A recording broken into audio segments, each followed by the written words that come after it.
Father, we thank you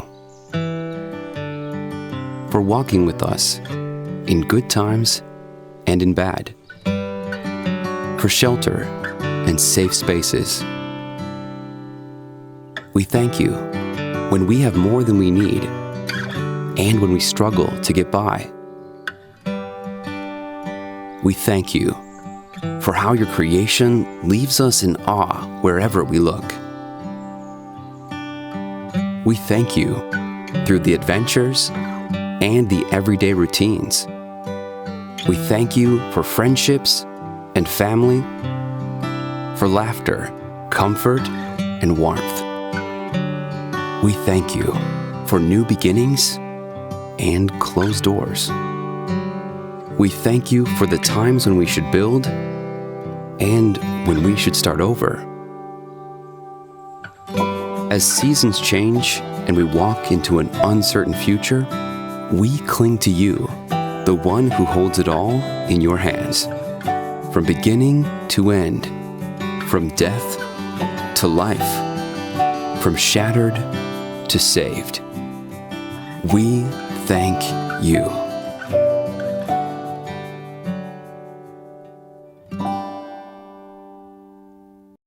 Greetings, beloved.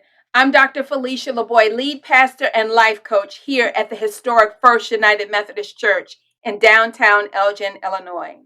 It is my honor and privilege today to provide the Interfaith Thanksgiving message/meditation for 2021.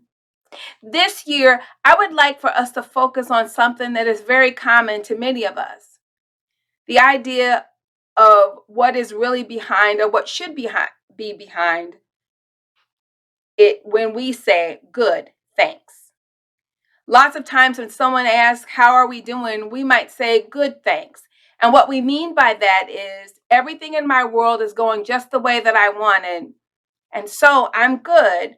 Thank you for asking. Today, I want us to delve a little bit deeper into that response. As I prepared for this message today, what I found is that in almost all the world's faith traditions, we are taught the sacred power of giving thanks. At the heart of each of these traditions is the idea that we give thanks because behind all of life, there is a benevolent, divine presence that is ultimately good, who has our good in mind always.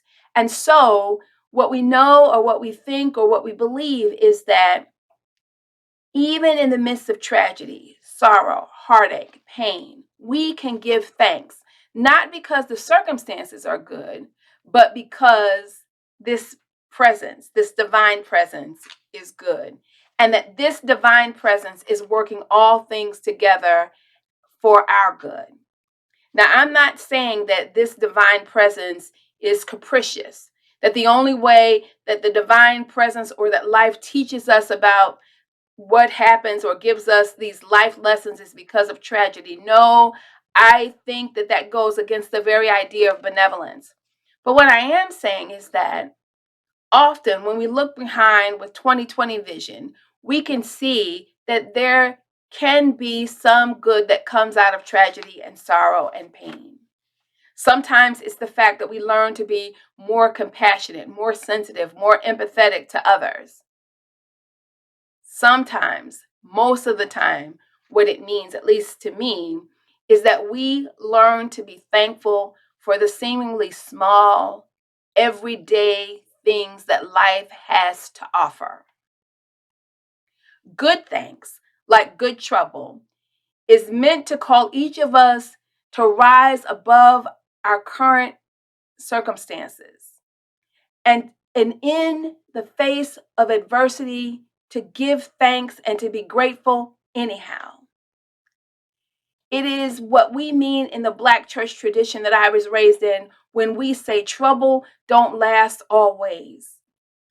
Or in my Christian tradition, weeping may endure for a night, but joy unspeakable is coming in the morning. Yes, there is this year still a lot to be concerned about. We are still suffering the effects of all of the pandemics we faced in 2020, still suffering from the effects of COVID-19, still suffering from the effects of racial unrest and disharmony, still suffering from economic upheavals. Today, some of you are suffering because there is a loved one who is not at the table to celebrate Thanksgiving with you. Some of us are sick, unemployed, impoverished, lonely. Our nation and our world seems to be fractured even more so than it was before we entered into the COVID-19 crisis. And yet still, I want to say that there is still a lot that we can be thankful for. There is still much to be grateful for. You and I are still here. Did you get that? You and I are still here, even though over 5.1 million people in the world did not survive COVID. 750,000 of them in the US alone. We can be thankful because no matter what, we are still amongst family and friends. We can give thanks that even before we knew that we needed, technologies like Zoom, YouTube, Facebook Live made it possible for us to have doctor visits, made it possible for us to attend our faith traditions, made it possible for us to gather with family and friends on weekly, monthly calls. The phone made that possible.